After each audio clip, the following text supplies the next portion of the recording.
Inilah bekas kerajaan Mataram Islam di Yogyakarta, tepatnya di daerah Kota Gede. Ini sedang ada ziarah.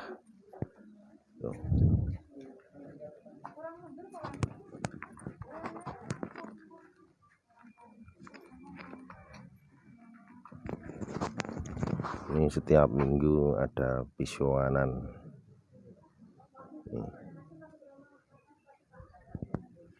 Ada pisuanan itu dari kerajaan Mataram itu yang sekarang menjadi Yogyakarta. Gustri.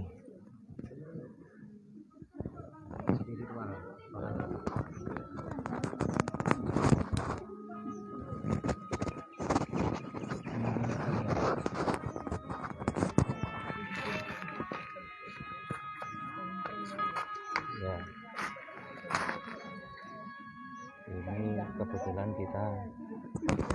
ini kebetulan kita berada di makam Raja Mataram, ya, yang mana bertempat di Kota Gede. Ini kebetulan untuk akses mau masuk pintu makam Raja Mataram kita harus memakai pakaian adat. Jadi biar sesuai dengan adat yang dipakai di sini, yaitu di makam Raja Mataram. Itu tidak ada perbedaan dari orang manapun, pejabat ataupun, semuanya sama, memakai pakaian adat. Ya, kita sambil ini menelusuri. Nah, ini kita sambil jalan ya. Ini ada ini masih ada aktivitas, yaitu dari abdi dalam keraton, ya. Ini kebetulan pas lagi ada acara, ya. Nih, oke. Ya, ini di sini ada sahabat atau praktisi spiritual kita, ya. Ini yaitu suhu dari Jakarta, yang mana pada kesempatan ini baru ini mau akan mulai acara, jadi untuk istilahnya kalau dinamakan adatnya itu untuk sesembahan.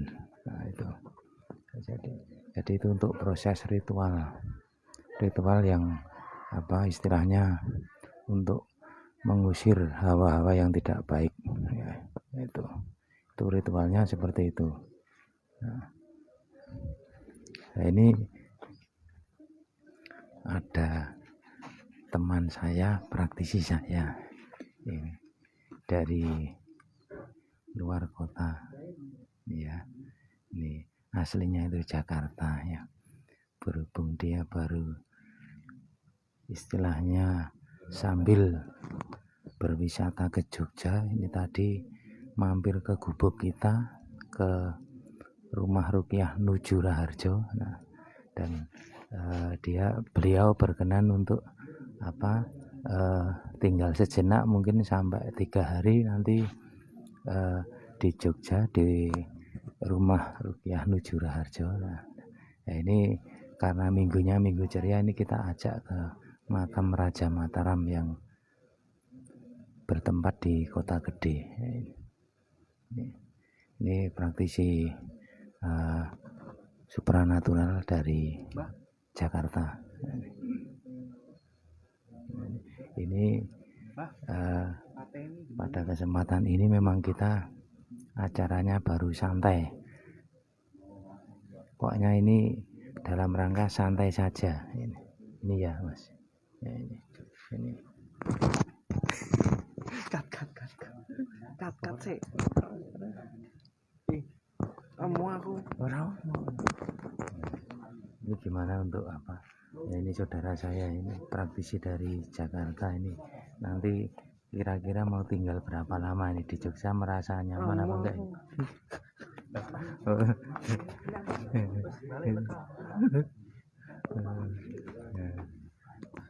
Ya, ya karena mungkin apa masih agak malu-malu apa ini acara minggu ini kita masih santai-santai saja ini. Pokoknya acaranya minggu ceria. Ini juga ada kakak saya. Ini juga apa ikut mendampingi ini untuk apa suhu kita ini untuk Mas Sidik di logo, dan juga ada sesepuh kita Bopo guru kita Mbah Wasyora Harjo. Nah, ini coba tolong disampaikan mungkin yang berkaitan dengan makam Raja Mataram ini, Mas. Ya, ini makam Raja Mataram ini itu cikal bakal dari kerajaan Yogyakarta dan Solo. Itu dulunya itu berupa alas mentau. Alas mentau itu hadiah dari Hadiwijoyo Kasunanan Pajang. Itu hadiah dari Hadiwijoyo berupa alas mentau, terus menjadi bumi Parjikan Mataram. Raja pertama itu dipimpin oleh itu Eyang itu Ki Ageng Pemanahan, dan dilanjutkan dengan putranya Eyang Kanjeng Gusti Panembahan Senopati. Itu dia juga itu penatagama di tanah Jawa itu. Termasuk wali berarti ya. Ya termasuk wali itu, Mas. Ya. Penatagama itu. Membantu ulama menyebarkan. Terus lahir putra dan cucu-cucunya itu, salah satu cucunya itu yang tersohor itu Eyang Sultan Agung Hanyokrokusumo. Dalam waktu kerajaan Mataram itu dia menyerang VOC itu, melawan penjajah dari Portugis itu VOC itu dulu di Batavia. Itu yang paling tersohor itu Mas Sultan Agung Hanyokrokusumo itu. Ini di sini ini di Kota Gede ini kan, setelah dari Kota Gede ini terus ke Pleret itu di bumi hanguskan juga sama VOC. Terus banyak ulama yang ini ya itu terbunuh kan. Itu kalau ulama yang terbunuh itu kan karena itu era itu Mas Amangkurat I. Amangkurat I. Iya. Amangkurat I kan koalisi dengan itu bukan ya Belanda ya. Itu ulama-ulama itu kan dibunuh. Itu juga dalam saya itu dijelaskan sekitar 5.000 sampai 7.000 ulama itu ada seperti itu. Ini ada tambahan dari Bopo Guru. Kemungkinan enggak ya itu kan. Kalau Bopo Guru cuma hanya mengawal dan mendampingi serta doanya saja itu. Amin.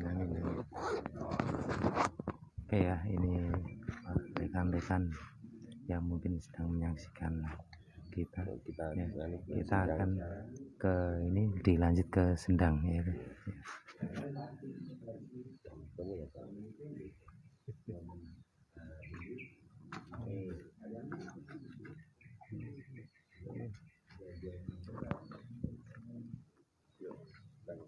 Ini lanjut kita ke Sendang.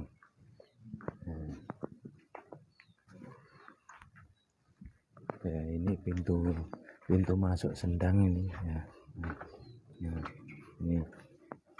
Ini Sendang yang sebelah kanan itu Sendang Putra. Ini pintu masuk yang mau menuju ke Sendang. Sendang ini ada dua, itu Sendang Putra sama Sendang Putri. Sendang Putra itu di bagian depan. Oke, kita lanjut ke Sendang Putra.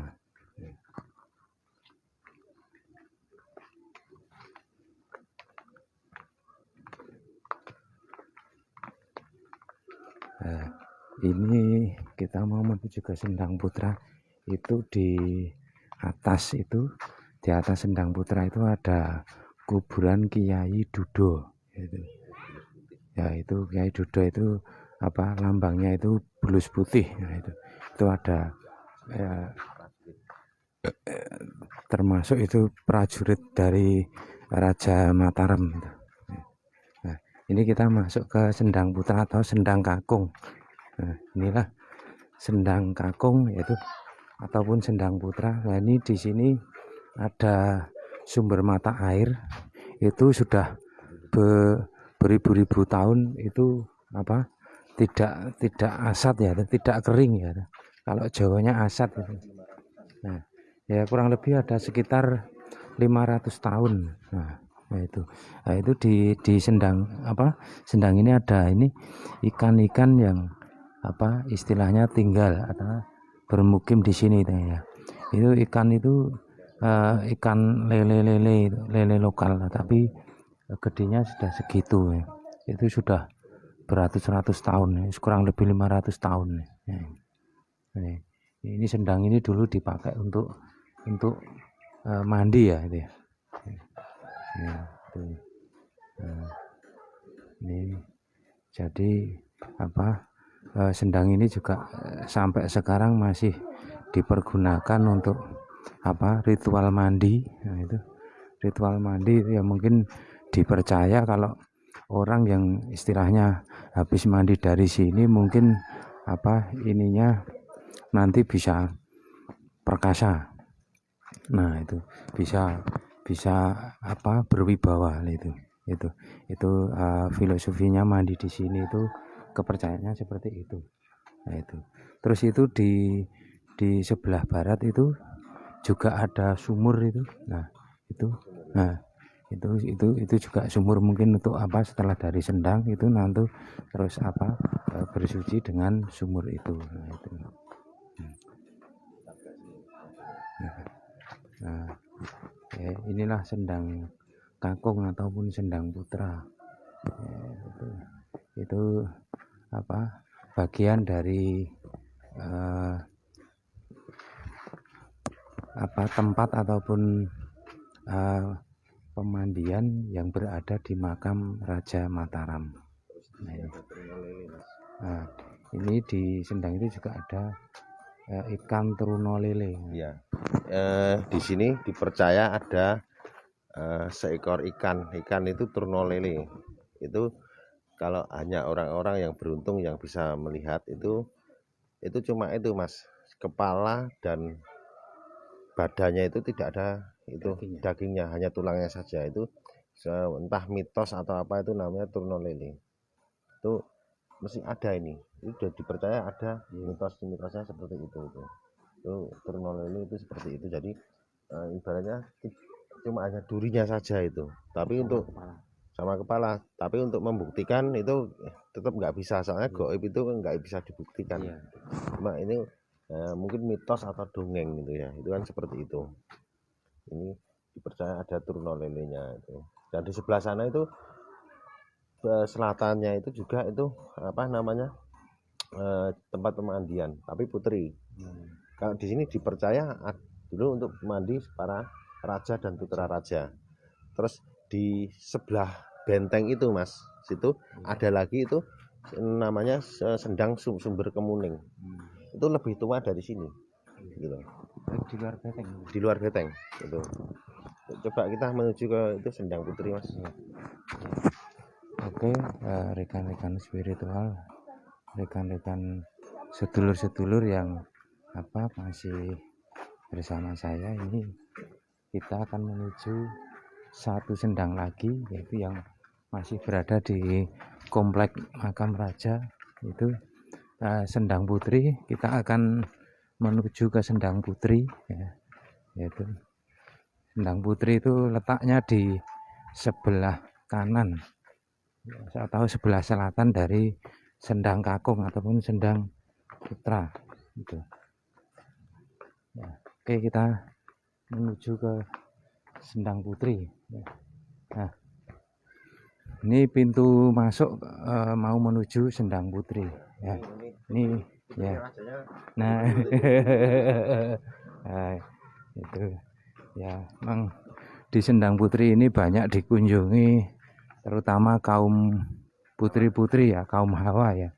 Karena itu mitosnya kalau dia bisa mandi di sini dengan air di Sendang Putri ini, nah itu mitosnya dipercaya awet ayu, awet cantiknya. Nah, itu. Nah, itu. Jadi mitosnya Sendang Putri itu seperti itu. Nah, ini Sendang Putri. Nah, ini juga sama kayak yang di Sendang Kakung tadi itu.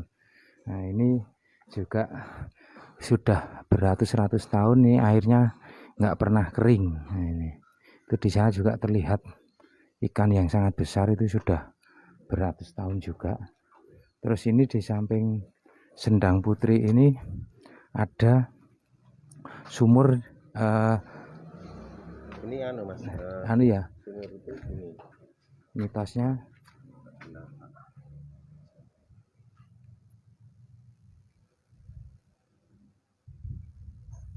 ya. Ini sebentar, masih kita kita setting biar nanti untuk gambar itu biar bisa jelas ya, biar bisa jelas nanti, biar rekan-rekan yang masih menyaksikan itu, nah itu jelas untuk untuk melihat yaitu. Nah, itu. Nah, ini masih sambil kita kita set biar nanti untuk gambar itu biar jelas, biar bisa disaksikan dengan jelas ya. Nah, itu. Nah, sudah. Nah.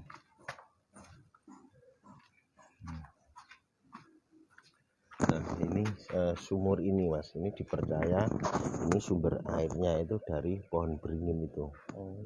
Itu jadi dalam arti mata airnya itu dari sumber itu, pohon beringin itu.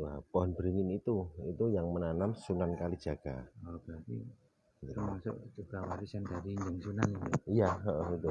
Nah, ini kan juga ini yang Kanjeng Gusti Panembahan Senopati kan muridnya yang Sunan Kalijaga itu.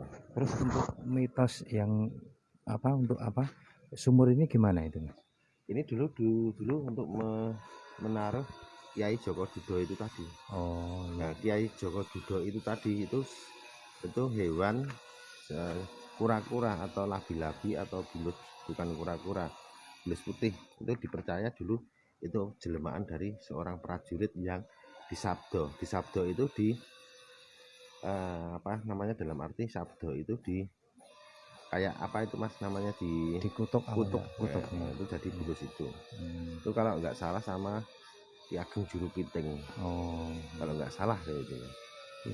Itu mitos Sendangnya. Terus yang sumur ini untuk mitosnya itu gimana? Mitosnya untuk membuka aura, untuk ya semacam-macam orang, tergantung niat kita. Niatnya orangnya itu bukan kita, niatnya orang itu yang itu ya. Mungkin lantaran air itu auranya kebuka, mungkin lantaran itu usaha jualannya itu laris atau gimana, kita kan nggak tahu. Ya itu untuk yang ada di sini termasuk Sendang ataupun sumur ini kan juga banyak mitosnya, yaitu tergantung yang bersangkutan itu di sini dia istilahnya keinginannya apa ataupun hajatnya apa, yaitu kebanyakan mungkin karena istilahnya juga banyak yang dikabulkan, jadi di tempat ini itu sering dikunjungi para wisatawan baik itu dari lokal ataupun mancanegara. Nah, itu. Nah.